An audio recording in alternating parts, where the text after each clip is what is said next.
Welcome to KXAN News Today. Here are your Friday morning headlines. Former President Donald Trump won Nevada's Republican caucuses. Thursday's win is the fourth contest that the former president has captured on his march to the GOP nomination. It is officially the start of tax season. Austin Community College, though, is partnering with the local nonprofit Foundation Communities to help you out and expand free tax preparation here in Central Texas. ACC is trying to help students, many of whom say that they're filing for the first time.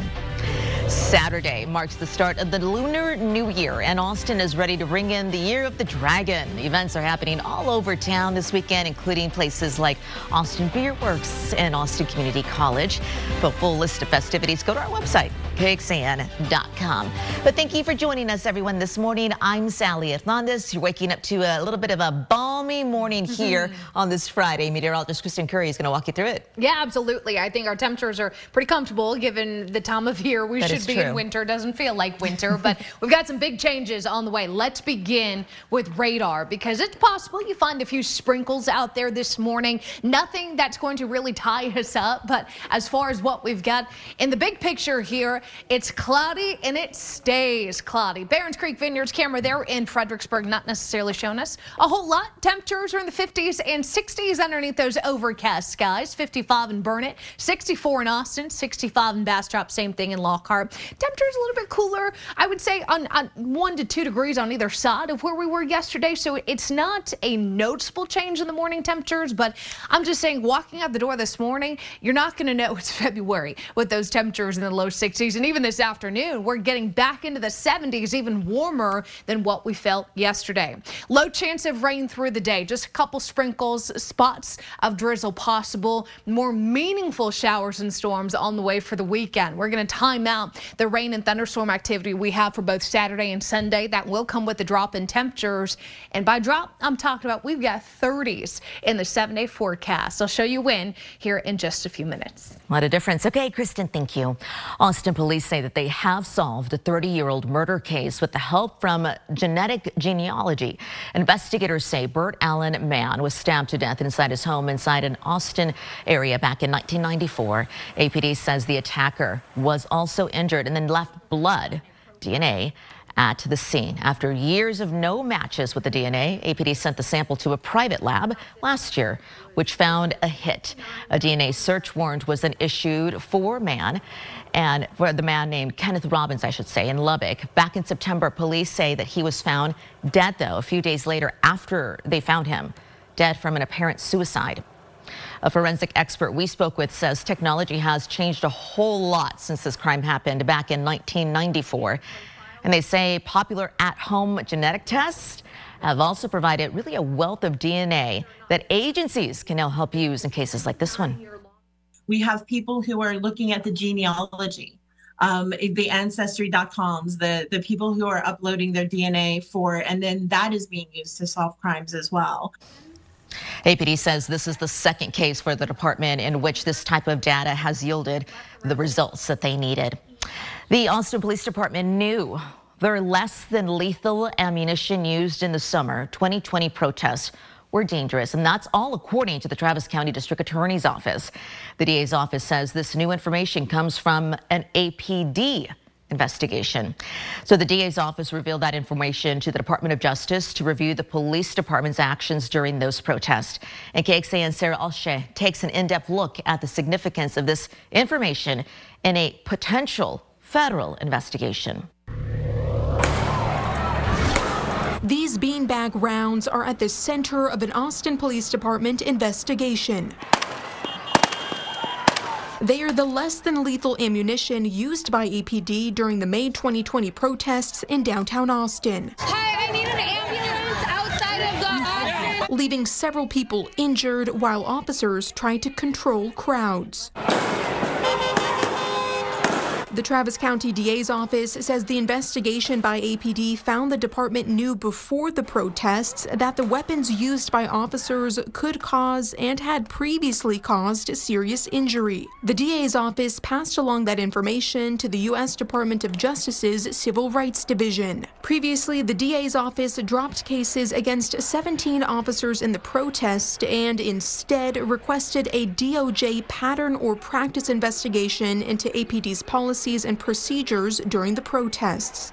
It goes internal and looks across time, right? To ask the question, not just has someone screwed up, but rather do we have a sort of system problem here?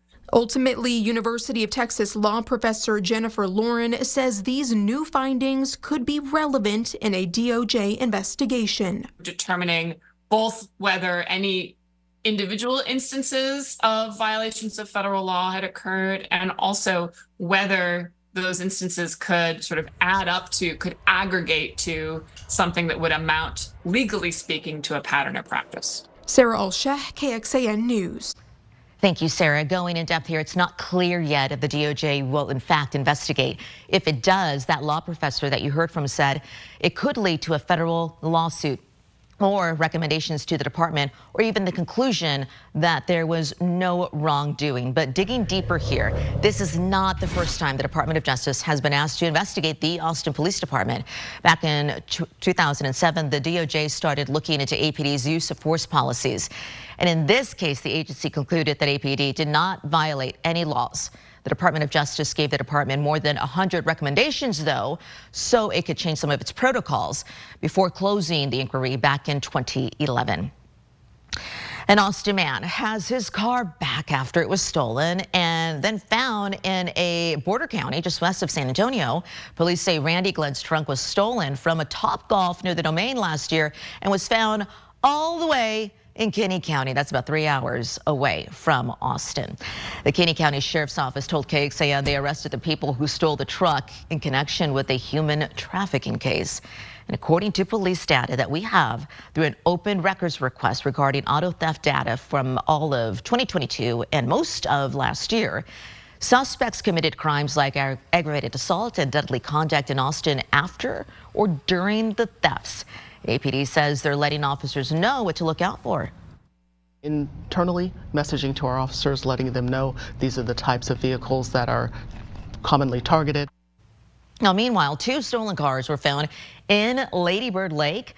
One Kia, there was another Hyundai. Those kinds of cars have been hit across the country as well.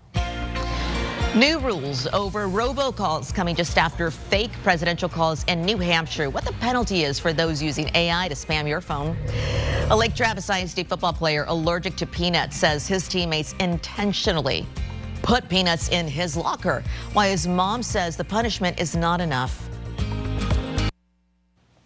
Welcome back. The FCC has ruled that robocalls using AI-generated voices are, in fact, illegal. The unanimous ruling confirms that such calls violate the Telephone Consumer Protection Act of 1991, which restricts junk calls that use artificial voice messages. The announcement comes on the heels of thousands of robocalls being made to voters in New Hampshire alleging to be from President Biden before that state's primary elections. The FCC will now have the power to fine companies that use AI voices in robocalls and block service providers that carry those calls. And those fines can reach $23,000 per call. The law also gives citizens who receive those calls the right to take legal action and potentially recover up to $1,500 in damages per call. Still ahead, a Lake Travis high school parent is pushing for more punishments for the students she says bullied her son. Why there is little state oversight, though, when it comes to this sort of thing. And an update from state monitors over how AISD is doing when it comes to special education screenings. What they had to say coming up. Season opening day for the Texas softball team.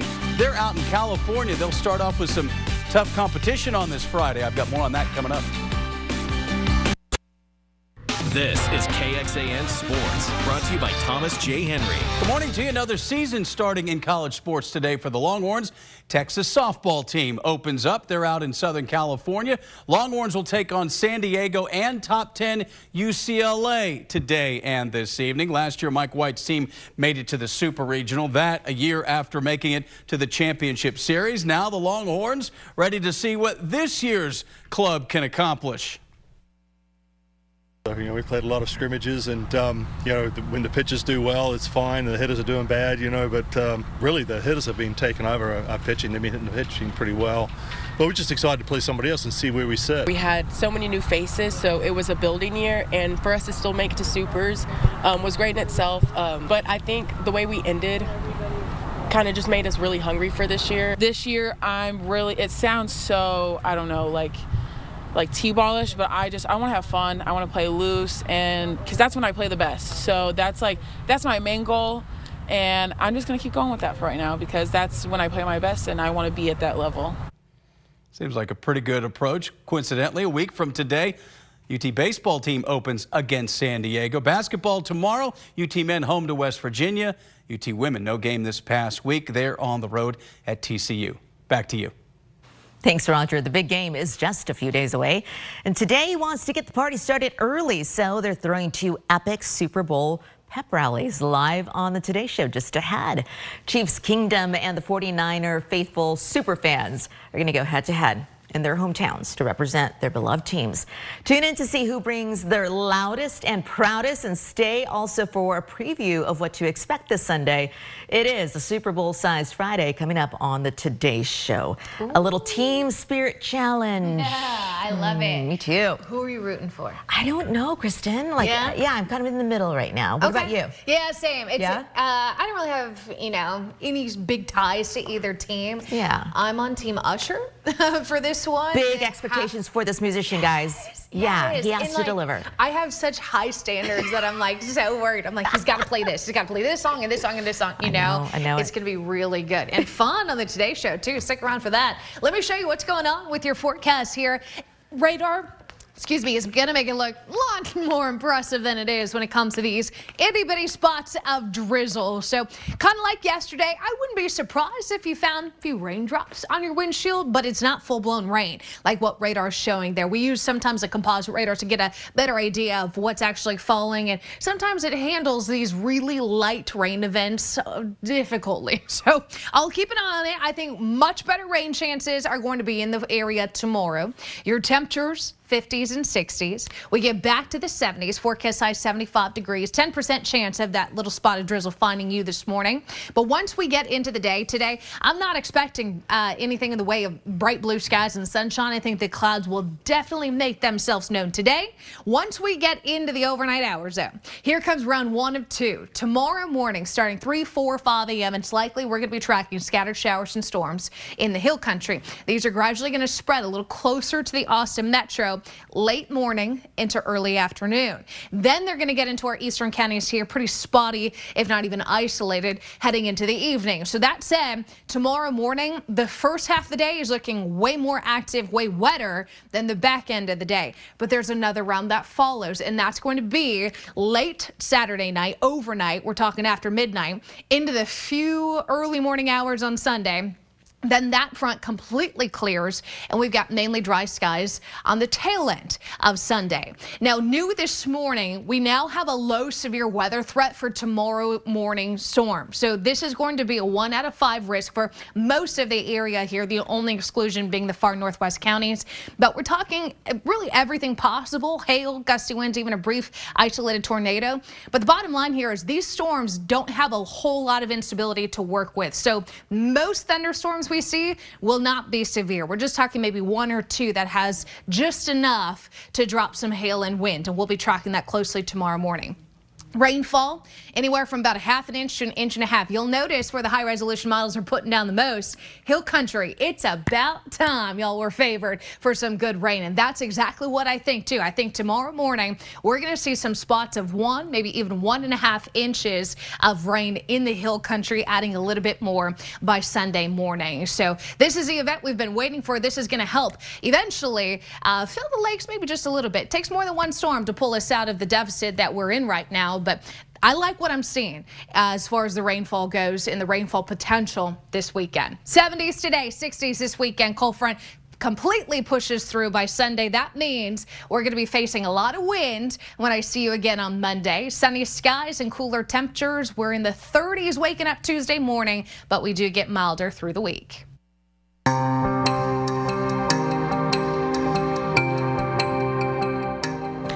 Protecting students. A mother is pushing for further punishment after football players put peanuts in her son's locker. This just days after he told them about his potentially lethal food allergy.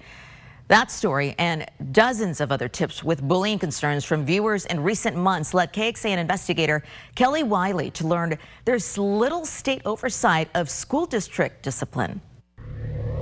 Shauna Mannon. Fueled by frustration, mother of 3 Shauna Mannon stepped in front of the Lake Travis ISD School Board in November. I want to start off by saying we're huge supporters of the athletic programs at Lake Travis High School. Weeks before, her son, a sophomore varsity football player who's allergic to peanuts, found his locker filled with them just before the season opener game. As he grabbed the uniform, peanuts fell out everywhere.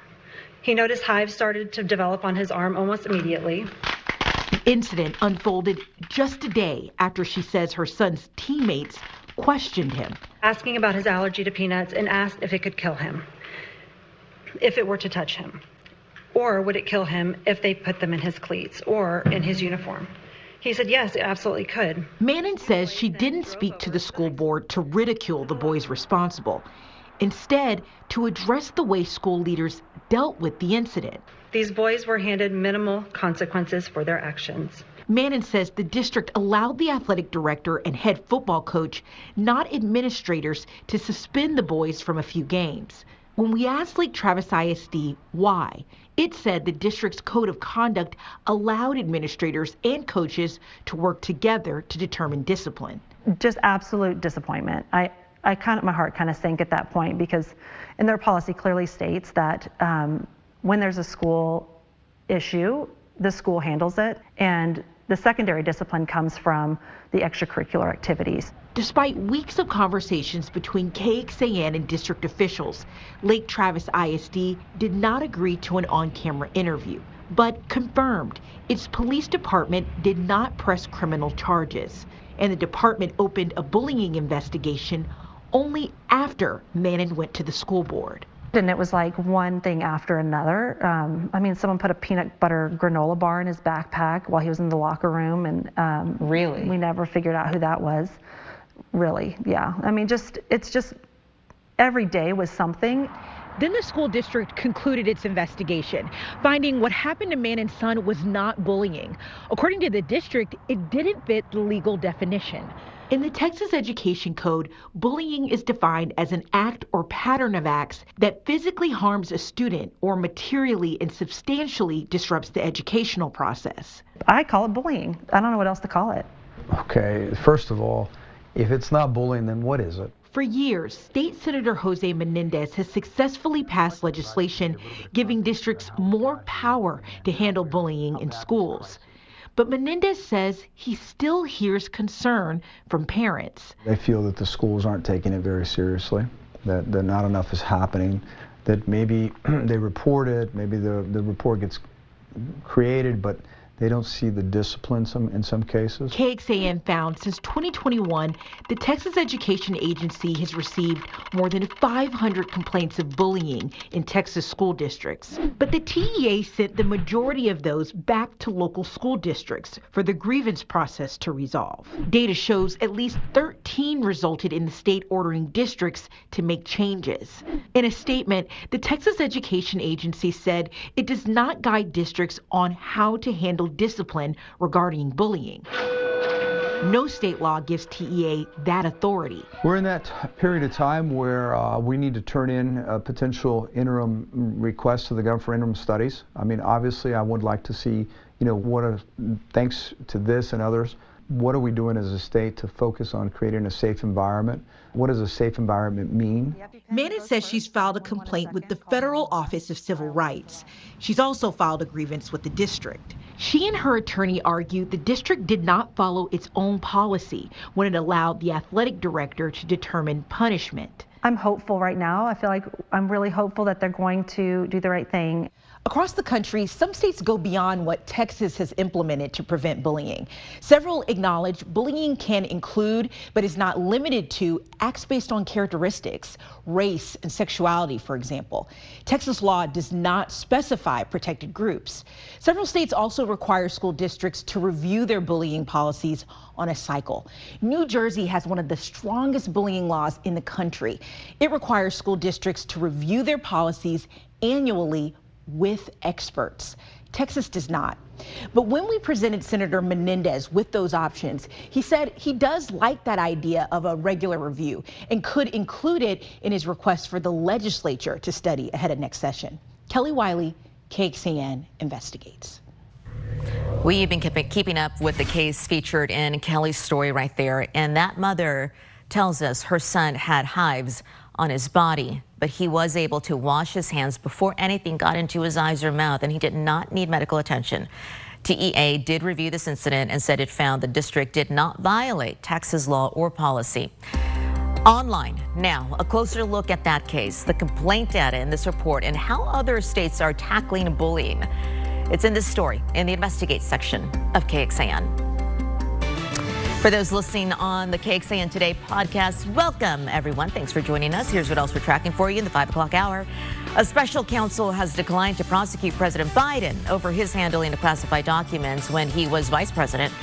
What else counsel had to say, though, about the president's memory?